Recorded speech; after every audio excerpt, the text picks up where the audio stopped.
What's going on, everybody? It's your boy C-Zar, and we are talking about XCN OnyxCoin today. Hit that like button, you guys. Subscribe if you want to see more content like this, and let's get into it. Here we are, below 1 cent. The pop that we were looking for did not happen. In fact, we got the drop instead. Finally, something's happening, right? It has been a while since we've seen some kind of movement significant to the up or downside, and oftentimes, if we go back through and we look, right, there's been moments where XCN is slowly bleeding down and then it picks up the pace and has a little volatility, and it picks up the pace and has a little volatility, right? You get these nice big pumps after these drops. Even on this here you did, but super boring. Now we're picking up the pace. I'm assuming we will have some volatility that'll take us back up at some point soon. This doesn't mean that we have to stop here. We could absolutely go a little bit lower. And in fact, 0095 is the first target area that we have based on this low to high here, if I can get it right. 009525, somewhere in that area there. Every single drop though, right, it's like this slow boring, right? Slow boring. We pick up the pace a little bit, and then boom, we get a nice pop up, right? This one was slow and boring. We got a nice pop without the pace being picked up, right? Slow boring. We pick up the pace, and then boom, pop up, right? And oftentimes it looks like actually right where the pace is being picked up to the downside, we actually pop up above there, don't we? It seems like it, right? Here, this was just a fast pace the whole time, and we did not pop up above it. Well, actually, we did back over here, but anyways, I'm just, arguing semantics at this point, I suppose, but trying to look at it, right?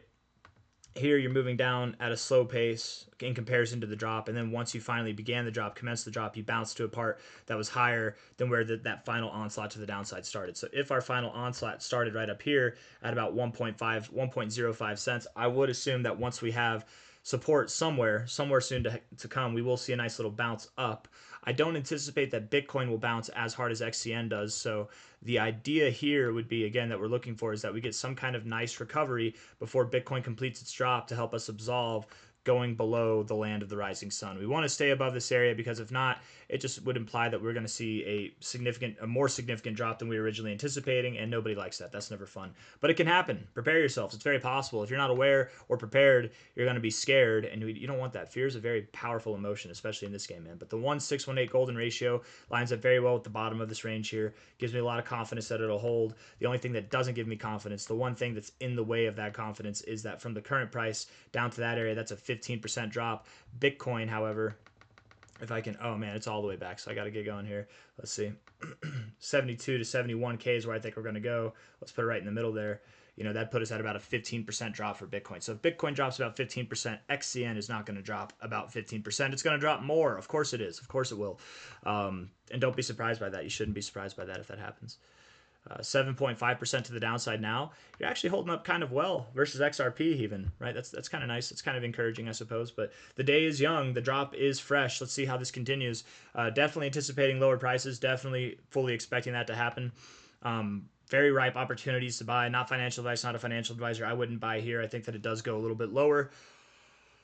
Never hurts to DCA, especially at new lows, but I do think that it goes a little bit lower for whatever it's worth. 1 hour RSI looking like it wants to go lower. Probably form some bullish divergence here on this next drive down. Something that's around, I like it, man. Something around 0095. And if you guys remember how all these lows take place, right? We look back in time here throughout the history of this drop. Maybe I should use the 4 hour. All of these lows that we find, whenever you get a bounce, it's rather immaculate, right? It's nice. It's pretty decent. The lows are intense, and then the pumps are also intense, right? So I would expect that we do get some volatility coming up here. I'm not counting on this being the last time that we see prices above 1 cent. In fact, we have 8 hours, 50 minutes left in the day. It wouldn't surprise me at all if today did close back around these lows here, or even if we went above 1 cent. It wouldn't surprise me if we close lower. That's fine too. But sometime, between today and tomorrow, I think that we will see some recovery that takes us back above 1 cent. The higher we go, the better, because and then the less high that Bitcoin goes, the better. I'm wondering what's going to happen with the news, with the narrative, right? Because of the whole war information that got leaked thing people are panicking about. I don't know how many people are actually panicking about it, but it seems like some people are worried about it. If that comes out to be like a big old nothing, who cares, tomorrow or the next day, and people get a little rational, you might see a little recovery in Bitcoin, right? You might see it like move back up a little bit. And with that, altcoins likely recover more. how much will they recover will definitely help pave the or set the tone for how much lower they're going to go, right? The harder that they bounce or the higher they go, the less likely that they will see another 24 to 30% of a drop from their current prices. But anything can happen. Anything can happen. I'm definitely expecting that we go a little bit lower, and then from there some kind of bounce. The bounce that we're looking for at the least, at the most ideal, honestly, would be something that's at about 0.0012, something back at this golden ratio here. And I feel like that's asking for a lot, but bouncing off the 1272 does give us that opportunity. If we were at the 1414 or the 1618, it's kind of a less likely thing. It's already a less likely thing, even being at an extension. The golden ratio here is not something that you normally retrace to, but with these bounces, with the way that XCN likes to move, it's very possible and should be considered. Even then, if we don't get to that area, if we move up to about 1.1 cents right here at the 886, which would be the minimum expectation. But again, it's very common. It's actually very common to see the 786 when you bounce off the 1272. Let's just take the 886 though and be pessimistic here. If Bitcoin were to drop roughly 14% and XCN was up here, you know, that 22% off of a 14% drop, it could happen. It could happen, right? But XCN is down 7% today. Bitcoin's down 2%. Doesn't that mean that it's going to drop? Oh, that's 2% on the week. I'm sorry.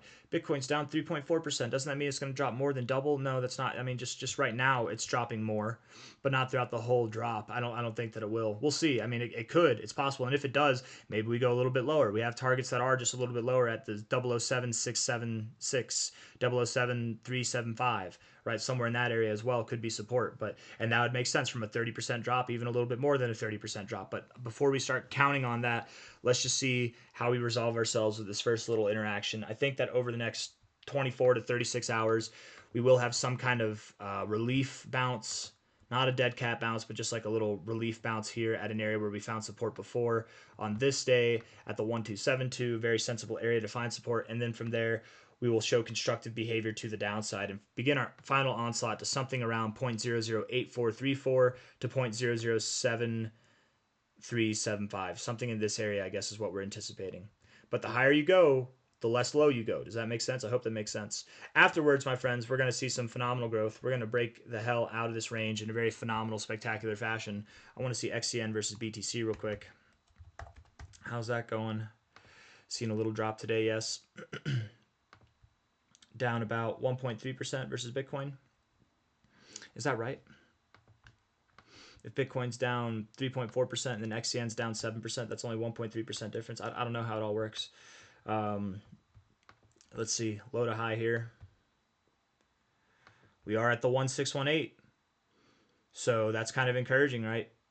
XCN might not drop too much more versus Bitcoin today, right? That's kind of what I was saying, is that even if it's down more today, I don't think that necessarily persists. It will drop more than Bitcoin specifically probably as things go on, but if we get that bounce, this target could go up higher, and then maybe we set up for a double bottom versus Bitcoin at the 1618. That'd be a nice kind of thought. We'll see if that happens. If not, you could go down and find support down here. It's possible as well. This isn't the most significant fib to count on, you know. I don't know which one would be. I want to take that February 3rd one, but I just don't trust the February 3rd price. So we're just going to go with the relative fib and go from there.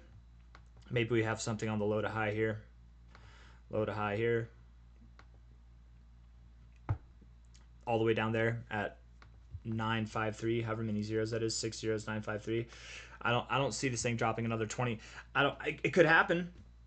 It could happen, but I don't see that happening personally. So I don't know. Time will tell, guys. We're still within this very, very fine. And people, I don't know why, but people have a hard time calling this a bull flag.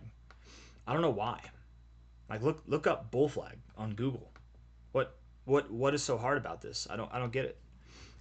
Like people are genuinely in denial. They literally like what is so complicated? Like look up bull flag on Google. Tell me what you see and tell me it doesn't look exactly like this. I don't understand why people have a hard time calling it bull flag. Some people really just hate this project for whatever reason. Maybe it's me, man. Maybe they just don't like me and they're generating hate toward this project just because of that. But it's perfect. It literally looks perfect. It still looks perfect. Yes, even weeks later it does. Let's see, 1, 2, 3, 4, 5, 6, 7, 8, 9 weeks in a row to the downside. I stand by it, guys. This is the week. This is the week we find our lows. If not, I mean, next week we find our lows, and next week will be the week that we begin to recover from then on.